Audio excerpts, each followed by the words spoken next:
Du coup, bonjour, je m'appelle Aladin Joachim. Donc, quel type de lycéen j'étais? J'étais pas des plus studieux, je vais être honnête. Alors, bon, je travaillais quand même un petit peu, bien évidemment, mais ça m'arrivait d'être un peu déconcentré en cours. Il y avait beaucoup de matières que je n'aimais pas, matières scientifiques spécifiquement, que je ne connaissais pas du tout. Et j'ai beaucoup hésité pendant longtemps à qu'est-ce que j'allais faire. On me disait de me tourner vers le droit, me tourner vers l'histoire, tout ça, mais moi, c'est des choses qui me. Je n'étais pas du tout familier avec ça. Et un jour, je me suis dit, mais c'est évident, je vais partir au cinéma. Parce que depuis toujours, j'adore écrire des histoires, j'adore regarder des films, des séries, tout. C'est toujours été une grande passion chez moi. Et je me suis dit, j'ai eu le courage de partir vers une filière un peu plus artistique, où les débouchés, je pensais que les débouchés étaient un peu plus compliqués que dans d'autres domaines. Et finalement, non. Parce qu'en réalité, le cinéma et l'audiovisuel, c'est un domaine super vaste, vraiment. Il y a plein de trucs à faire et c'est vraiment génial. On peut faire de l'histoire du cinéma, de la théorie du cinéma, de la technique, on peut être monteur, cadreur, son, tout ce que vous voulez. On peut, si on aime bien la littérature, on peut faire du scénario, on peut faire de la réalisation. Vraiment, voilà. J'ai trouvé mon bonheur, je pense. Moi, je fais des études de cinéma et audiovisuel avec un mineur lettres à la Sorbonne Nouvelle, donc c'est à Paris. La Sorbonne Nouvelle Paris 3, ça s'appelle. C'est vraiment une école super, que je conseille à beaucoup de monde parce que dans le domaine du cinéma, ça donne beaucoup de contacts. Vraiment, quand on sort de cette école-là, on sait vraiment où aller directement, qu'est-ce qu'on peut faire, etc. C'est très intéressant. Et il y a beaucoup de voyages, de stages à l'étranger qui sont organisés. Les profs nous aident beaucoup. On a des intervenants qui viennent, qui sont dans le métier de l'audiovisuel, qui viennent, des acteurs, des réalisateurs qui viennent nous parler, nous expliquer leur métier.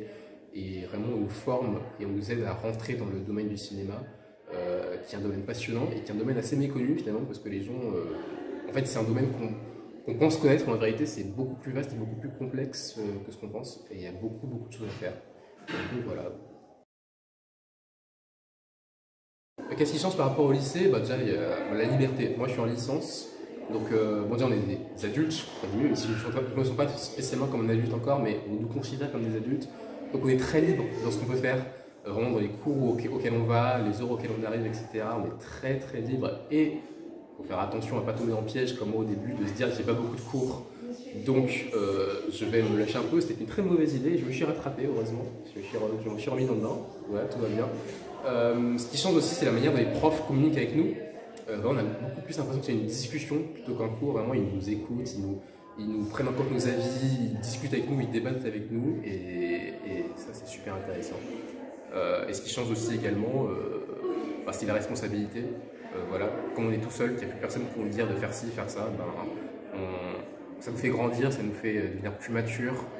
Voilà, on apprend beaucoup plus à s'organiser nous-mêmes et voilà, c'est des choses qui changent beaucoup avec le lycée, je trouve. Conseil, je donnerais aux lycéens de faire ce que vous aimez, tout simplement. C'est le conseil le plus simple que je peux vous donner. Moi, j'ai longtemps hésité, j'ai failli partir en droit. Je parle beaucoup du droit, mais moi j'ai failli partir en droit. Finalement, je suis parti en cinéma et j'ai bien fait parce que c'est quelque chose que j'aime. Vraiment, si c'est quelque chose que vous aimez, vous allez vouloir vous investir, vous allez vouloir faire aussi bien que vous pouvez, faire du mieux que vous pouvez, et vous allez forcément produire quelque chose de bien si c'est quelque chose que vous aimez. Et aussi, ce que je vous conseillerais, c'est de ne pas être trop pressé. Il ne faut pas avoir peur d'aller dans des licences où vous n'êtes pas trop sûr. Essayez, allez-y, on a le temps, on est jeune, j'ai que 18 ans. Si jamais je me rends compte dans un an que finalement le cinéma et l'audiovisuel c'était pas pour moi, c'est pas grave, ça va pas être la fin du monde, je vais me réorienter, partir vers autre chose, découvrir des nouvelles choses. Et une année c'est jamais perdu, on peut toujours progresser et ça nous fait toujours évoluer en tant que personne, hein, une année dans une licence ou dans une école ou quoi que ce soit. Et ce que je vous conseillerais encore une troisième chose, c'est d'avoir confiance en vous, vraiment confiance en vos choix, de bien réfléchir avant de faire des choix, mais une fois que vous les avez faits, on ne peut plus reculer, c'est terminé, on ne peut plus reculer. Il faut vraiment s'investir. Une fois qu'on a fait un choix, il ne faut plus douter, il ne faut plus laisser des personnes nous dire non, je ne suis pas d'accord, parce que moi, je vous avoue que je suis en cinéma audiovisuel, on me dit souvent, on fait des réflexions, on me dit oui, est-ce que tu es sûr, est-ce que tu vas trouver un métier? Moi, j'écoute pas, j'ai pris ma décision. Est-ce que c'est la bonne, est-ce que c'est la mauvaise? Je ne sais pas. C'est la décision que j'ai prise, je vais m'investir à 100% dans ce que j'ai fait et on verra ce que ça donne.